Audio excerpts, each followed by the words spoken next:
You might think you're good with money, but these are the 5 money rules you're still breaking. And together, they could cost you almost $1.4 million over the next 10 years. But the truth is, you've probably heard these all before, you just keep breaking them. Hey friends, welcome back to the channel. I'm Ed, an economist and property investor at Opes Partners. And you're about to learn what these money rules are and how to hack your brain so you finally start following them even if you have zero willpower. Because rule number 1 is the one you know but always break. Spend less than you earn. But despite the government, the late great Charlie Munger, and your old Aunt Mildred drumming this into you, if you get paid $800 a week, you're still spending $800 a week. But if you know this rule, why do you break it? Well, it's not because you're dumb, it's because of our own innate human bias. After all, we're all just cavemen walking around in clothes, and researchers have found that we care more about getting stuff now, today, rather than waiting around for better and bigger rewards in the future. And that's why when you see something you want in a shop, you think, oh, that's a nice top. Let me give myself a little treaty today. If there's no money left over later on, that's future me's problem. And when future you finally shows up, they're stressed, they're broke, and they're wondering how it all went wrong. And it costs you way more than you think. If you earn the median wage and could save 10% of your income, that's $138 per week. And over the next 10 years, that's about 72 grand before we even factor in investment returns. But if spending less than you earned was easy, you'd probably already be doing it. So how do you actually make it happen and finally follow old Aunt Mildred's advice? Well, you've got to pay yourself first. So you go into your bank account, yes, right now, well, maybe after you finish watching this video, and you set up an automatic payment. So the very day you get paid, your savings must automatically, 10% of your savings must automatically come out of your main spending account and go into a savings account, and it must be automatic. Otherwise, you won't do it. So rather than thinking, I get my money, I spend it, and I save what's left over, you've got to flip it the other way and say, I save first and I spend the rest. But the second rule you keep breaking is even worse. And it's that you keep buying stuff with bubblegum debt. You think, I want a car now, so I'll get a loan. Or I want the latest iPhone, so bang that on the credit card because I can afford the repayment. And I call it bubblegum debt because it gives you this quick sugar hit. Life feels sweet for a moment, until it doesn't. The new clothes, the new TV, they don't give you the same rush they once did when you first bought it and you swiped your credit card. But you have to keep chewing on that debt payment again and again until it's paid off and you can finally spit it out. And the reason you keep breaking the rule is that when you buy something on your credit card or with a loan, it feels cheaper, so you spend more. Now imagine you're in a store and you're looking for a TV. And you could choose to pay using a standard debit card, like an FPOS card, or your credit card. Now, what's the best way to pay? Now, most people might say, well, it's my credit card, because then I get some points. Maybe I save a few dollars the next time I book a flight. After all, you're just spending the same amount of money, right? Wrong. Some studies show that if you use a credit card, you'll end up spending up to 30% more because you don't feel the pain of the money leaving your account. So if you were going to spend your own cash, maybe you'd spend $1,000 on a TV. But if you're going to use your credit card and you walk into the store thinking, oh yeah, I'll put this on my credit card, maybe you opt for that upgrade and you go for the more expensive $1,300 option, which is why when people say to me, Ed, I spend everything on my credit card so I get the air points and then I pay it off so I don't get charged any interest. I say to them, it's not about the interest. It's about the extra money you spend on it. If you're spending $1,600 a week on your credit card, well, 30% of that is about $480 extra every single week. And if that was actually the number, over 10 years, that's an extra 250 grand worth of spending. So to get out, you've got to cut up the credit card because they are evil. They are so addictive that they activate the same signals in your brain as drugs like meth and cocaine. And the third rule you're breaking is that you keep putting all your eggs in one basket. You've got one job, one income, one house in one city, and you're betting everything on the hope that nothing goes wrong. Now, it's easy to feel safe when everything's going well. You've got a steady job, steady rent might be coming in if you've got an investment property, steady house prices, hopefully.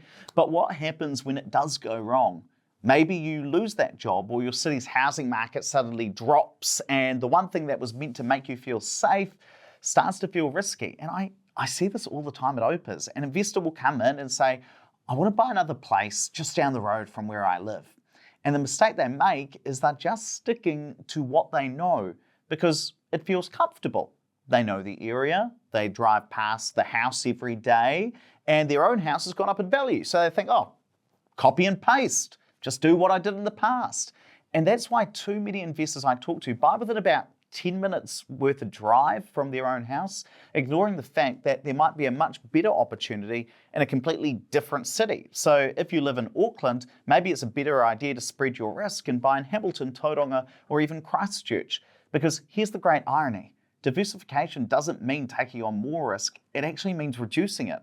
Because if house prices dip in one part of the country, maybe they go up in another part of the country and it picks up the slack.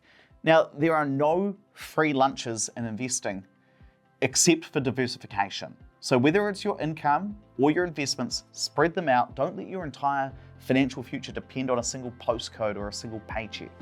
And the fourth rule you're breaking is you're waiting for the right time to invest rather than just investing consistently, no matter what, whether the market is going up or down. You procrastinate waiting for that right time. Maybe you save up a bit of cash, but then think, okay, I'm going to start investing after the election, or once interest rates drop, or the next time I get a bonus. But it's always at some point in the future, I'll do it later. But why do people constantly invest late or inconsistently?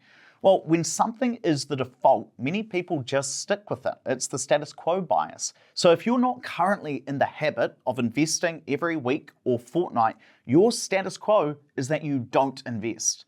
And so you're more likely to just stick with whatever it is you're not doing, in this case, not investing.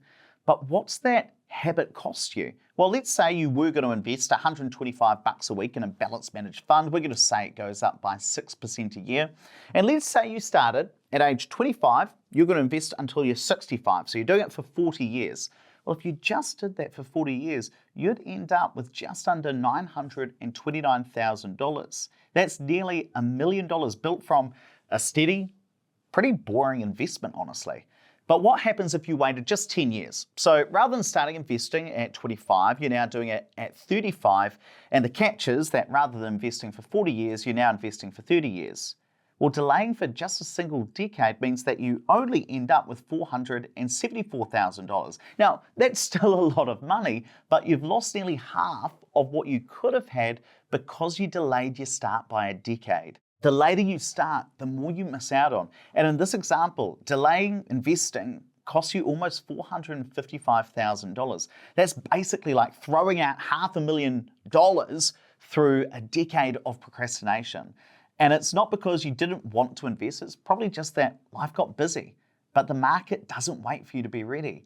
And the amazing thing is you probably knew all of these money rules before you clicked on this video. So the issue isn't that you don't have enough knowledge, it's that you're not doing enough with the knowledge you already have. And I'm not making this video to make you feel bad about yourself. It's okay. Everyone breaks these rules at some point in their life. I've done it too. Nobody lives a perfect money life, but what matters is that you can make changes now and start following these money rules. And the fifth rule you keep breaking is you're trying to figure out money all on your own. You read a couple of blogs, watch a few YouTube videos, talk with your Uncle Billy who knows something about money. Now, I don't know what you do for a job, but let's pretend you're an electrician.